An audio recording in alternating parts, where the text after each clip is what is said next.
Good morning बच्चों, मैं तंजीम sir.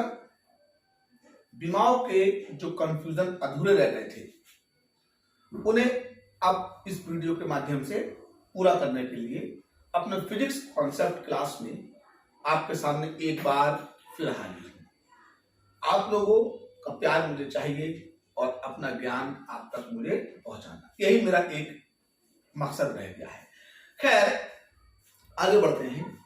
अगर हमसे किसी भौतिक राशि की विमा या विमीय सूत्र पूछा है तो पहले तो दिमाग में हमें एक सबसे जरूरी बात याद आनी चाहिए। शर्त क्या है? शर्त नोट पॉइंट में जो पहली शर्त है वो ये, हमें भौतिक राशि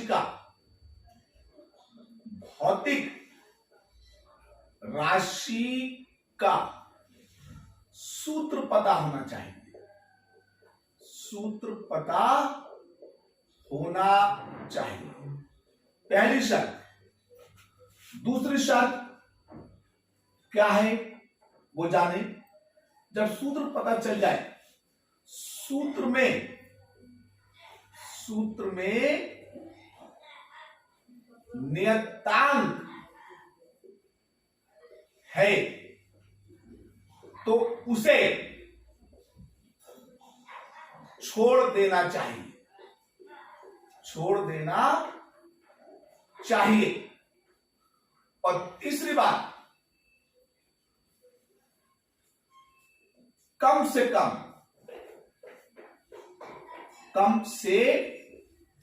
कम 5 प्रारंभिक यानी कि 5 शुरू के विमीय सूत्र याद करने चाहिए।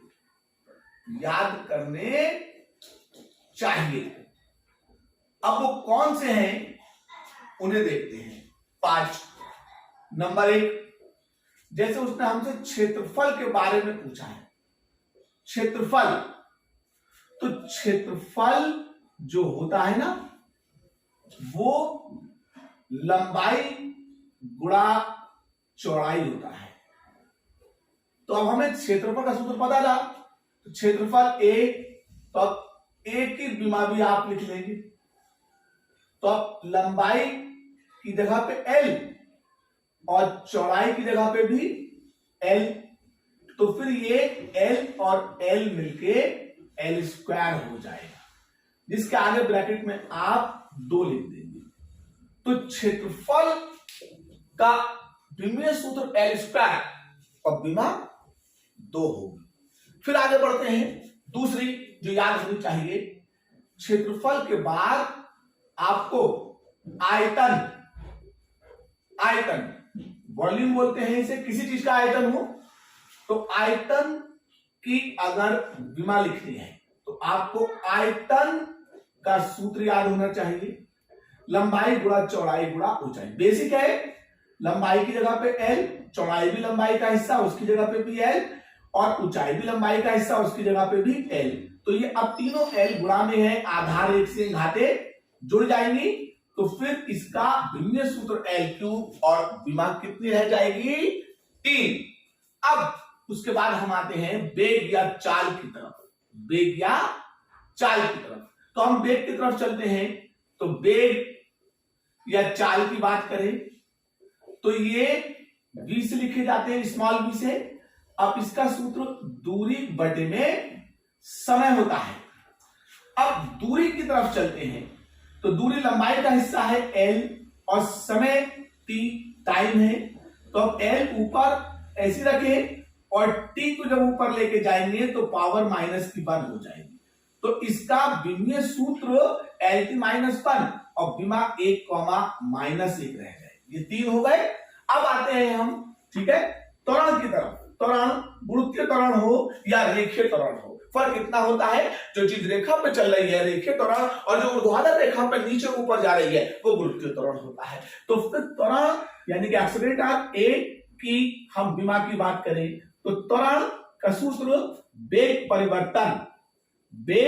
परिवर्तन और बटे में समय अंतराल हमें पता होना चाहिए। अब वेग परिवर्तन है या समय अंतराल है तो वेग है समय, और वेग के भी आपने LT-1 लिखी थी और समय की कितनी है t, तो इस t को भी ऊपर लेके जाइए तो ये माइनस की 1 और हो जाएगी, तो ये LT-2 हो जाएगा।